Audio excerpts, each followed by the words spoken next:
Blue Dance Lily.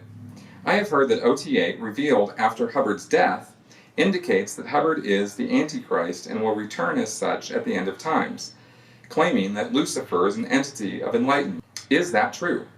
In reading about Hubbard's early life before Dianetics, and accounts from his son, L. Ron Hubbard Jr., in Lawrence Wright's book, Going Clear, I read that Hubbard was involved in the occult and black magic, aligned himself with Aleister Crowley, a known Satanist at the time, and even considered himself to be Satan, and Crowley's successor. His son has some chilling accounts of Hubbard's words about this.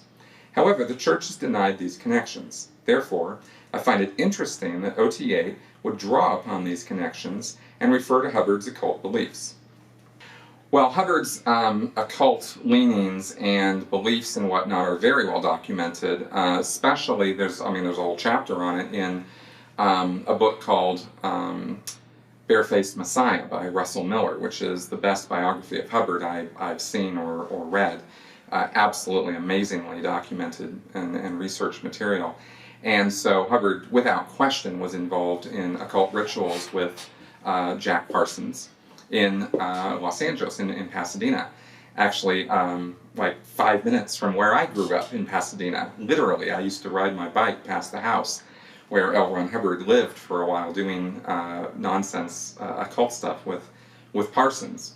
And he was, Parsons was the one who actually followed Aleister Crowley, and I hope I'm pronouncing that right, Crowley, whatever.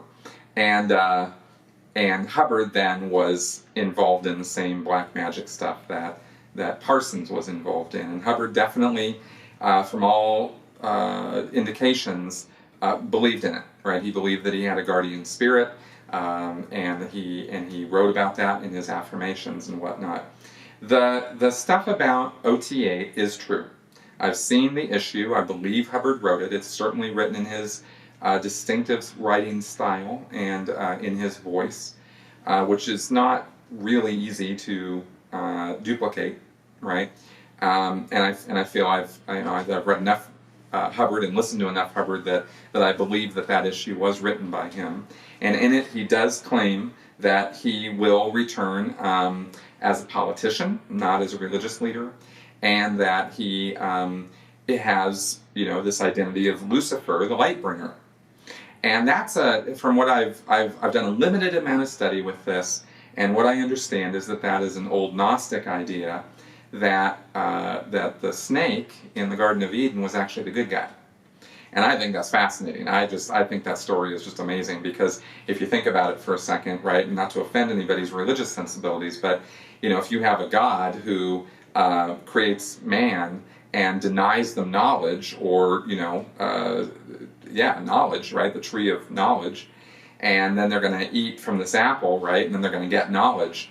I mean, that's right up my line. I think people should know more. So, so the whole premise of the Garden of Eden and the original sin and all that was that they went against God's word because God was trying to keep them ignorant. So there's a Gnostic idea that the snake was actually the good guy trying to help man out. I think in the same vein that Prometheus was the good guy teaching man the secret of fire, right? And thereby making man more like the gods, right? That sort of idea. And I think that's how Hubbard was sort of looking at it. But of course, in this issue, it's available online. It's not hard to find. Hubbard mixes all of his own cosmology and his own, all of his own mythology into it. It's not. He didn't just go to the Gnostics and go, "Oh, that was good," and then take it straight from them. He mixed it all up with his own stuff and made it. And you'd have to be familiar with all of his own stuff to really, really track with what I'm saying, because it's very involved.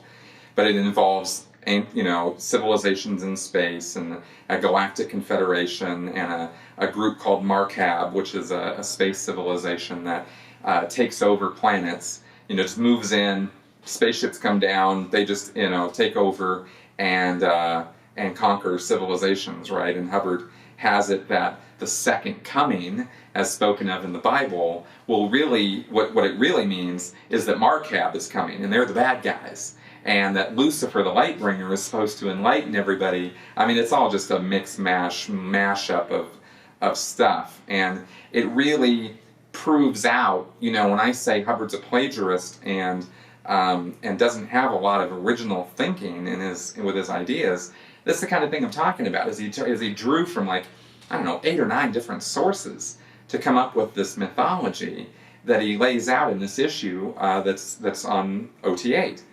Now, what I've heard is that issue is no longer on OT8. Only a handful of people, the first guys in 1988 or 89 when OT8 was first released, actually read that issue, and they had such a violent reaction to it because another part of the issue is Hubbard accused Jesus, the Christ figure, of being a pedophile, right, and a lover of boys, right? Like, he was making everything out to be backwards, and that Jesus was a bad guy. So a lot of people had a very revolted reaction. You know, it's like, oh my God, this is crazy. Did Hubbard really write this? Oh, jeez.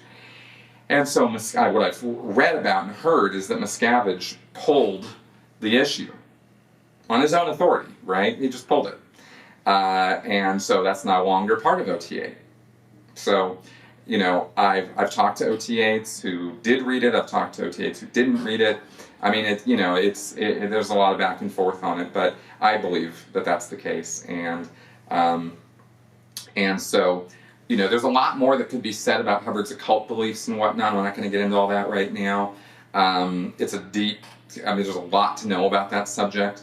He borrowed heavily from the occult, you know, the Scientology cross, for example, and other symbolism and things like that, and other wordage and verbiage that's used in Scientology comes out of that. And it's a whole study, and it's one that honestly I haven't really done. I've done enough to understand how Hubbard got mixed up in it, and what he basically came out with what's in his affirmations. But I haven't really personally gone too deep into that. And a lot of people ask me about it, but that's about all the data that I really have firsthand on it. You know, so there you go.